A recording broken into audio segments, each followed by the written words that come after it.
Hey guys, welcome to my channel. আমি মনোজ। এখন আমরা কথা বলবো হচ্ছে বন্ধুরা, রিসেন্ট এক ইভেন্টে রকস্টারের ডায়লগ রাইটার স্বাধীন আহমেদ সিনেমাটি প্রসঙ্গে এমনটাই জানান। এরকমভাবে একটা খবর এসছে। তো সিনেমার রাইটার কি বলছে দেখা যাক। রকস্টার নিয়ে কিন্তু বেশ উন্মাদনা জাগছে, কারণ রকস্টার নিয়ে আরও কিছু খবর রয়েছে, সেগুলোও বলবো। আগে রাইটারের কথা পড়া যাক।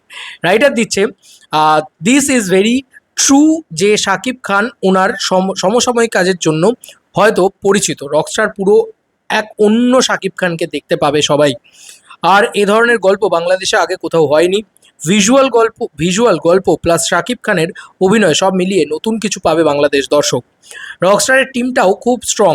আমি মালয়েশিয়ার কিছু ভিজুয়ালস দেখেছি, আমার কাছে মনে হয়েছে ও ধরনের কিছু আসলে বাংলাদেশে আগে কখনো হয়নি। স্বাধীন আহমেদ, ডায়লগ রাইটার। তো এটা তো সত্যি কথা যে রকস্টার যে জনারের ছবি, সেই জনারটা অ্যাকচুয়ালি খুব নিশ জনার, ঠিক আছে। সেই জনারের কাজ কিন্তু বাংলাদেশে খুব একটা হয়নি। তো একটা রাইটার যখন এত ভালো কথা বলে, একদিকে প্রিন্সের রাইটারকে দেখছো তো, যারা রীতিমতো ভুল ভাল জিনিসপত্র বলে যাচ্ছে, তো আমরা বুঝতেই পারা যাচ্ছে যে সিনেমার পরিচালকের কীরকম খামতি ছিল, প্রডিউসার কতটা ফালতু ছিল, এ ধরনের জিনিসপত্র বোঝা যাচ্ছে, মানে একদম পরিষ্কার বোঝা যাচ্ছে। আর এদিকে দেখো রকস্টার নিয়ে কেন পজিটিভ থাকতে ইচ্ছে করছে, কারণ রকস্টার না মানে কোথাও গিয়ে না, আর এটা একটা মিথও আছে, সেটাও একটা বিষয়।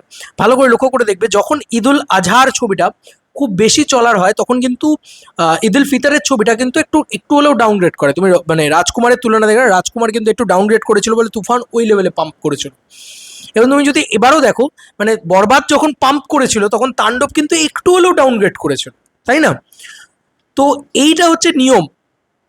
মানে আগের ঈদে শাকিব খানের ছবি খুব যদি পারফর্ম না করে, তাহলে চোখ বন্ধ করে জেনে রাখো পরের ঈদে শাকিব খানের ছবি সব থেকে বেশি পারফর্ম করবে।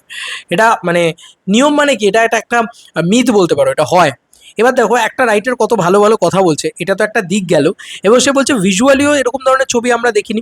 এবার দেখো বাংলাদেশের কন্টেন্টের সাথে যদি তুমি তুলনা করে দেখো, তারা সাইয়ারা বা ইমতিয়াজ আলী, রকস্টার, এ ধরনের যে গল্প, বা আশিকি 2, এ ধরনের গল্প কিন্তু বাংলাদেশে আমি ব্যক্তিগত পরিসরে খুব একটা দেখিনি।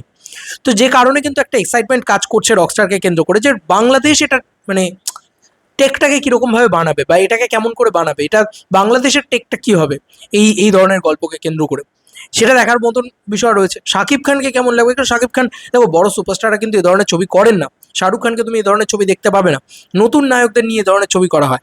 শাকিব খান বাংলার সব থেকে বড় নায়ক, তাকে নিয়ে এই ধরনের ছবি করা হচ্ছে। এখন দেখার বিষয় হচ্ছে সেটা দেখতে কেমন লাগছে। এটাই তো সব থেকে বড় প্রশ্ন, বা এটাই তো সব থেকে বড় দেখার মতন বিষয়, তাই নয় কি? তো যাই হোক, রাইটার যখন এত ভালো কথা বলছে, তার থেকে আনন্দের আর কি হতে পারে। রাইটার যখন এত ভালো কথা বলছে, তখন বোঝা যাচ্ছে যে প্রজেক্টটা খুব যত্ন সহকারে হচ্ছে। এবার দেখার বিষয় যে ছবিটা নিয়ে কোনো রকম নেগেটিভিটি না হয়ে আরামসে ছবিটা আসুক। তুফান নিয়ে আমার এখনও মনে আছে, তুফান নিয়ে কোনো নেগেটিভিটি হয়নি। মানে রিলিজের আগে তো হয়ইনি, একটা সিঙ্গেল লোক কেউ খারাপ কোনো মন্তব্য করতে পারেনি তুফান নিয়ে, মানে রিলিজের আগে বলছি।